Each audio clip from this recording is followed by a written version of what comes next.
A plaque has been unveiled today honouring the birth of one of the most influential characters in British music. It was 40 years ago that David Bowie invented his alter ego, Ziggy Stardust. The unveiling took place near Regent Street, where the photograph for the Ziggy Stardust album cover was taken in 1972. Our entertainment correspondent, Lucrezia Millerini, has the story. Many Londoners may have walked past without a second thought, but Heddon Street, just off Regent Street, was the location for one of the most iconic album covers of the 20th century.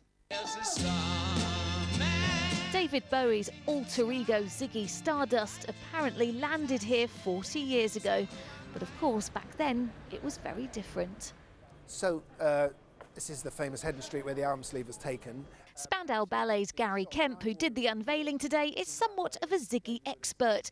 When the album came out, he was just 13, but it was a record that he says changed his life forever. So we've got Ziggy Stardust standing underneath the K West sign, which is the Furriers. Of course, what does K West mean when you're 13? Quest. Of course it means quest. This is a journey. You know, we're looking inside ourselves or somewhere.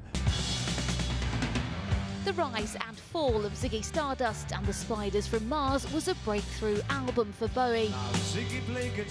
Going platinum on both sides of the Atlantic, it spawned not only a new sound, but Ziggy himself became the poster boy for glam rock. This is Trident as it is now. It was recorded just around the corner from Heddon Street at the legendary Trident Studios.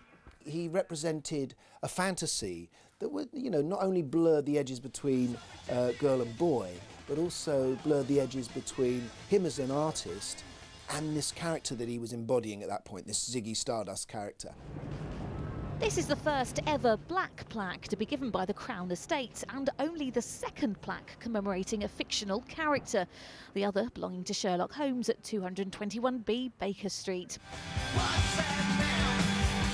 David Bowie didn't make the unveiling, but two of his former bandmates did. On bass guitar we got Trevor Boulder, and on percussive instruments and drums, Woody Woodmansey.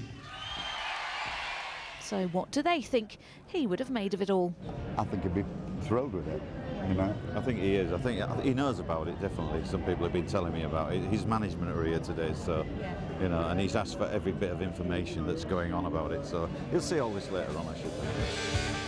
As for Ziggy, maybe he was here in spirit, maybe he'd like to visit, but if he did, he might just blow our minds.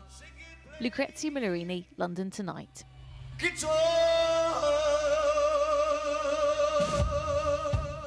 Music of a different sort now, and multi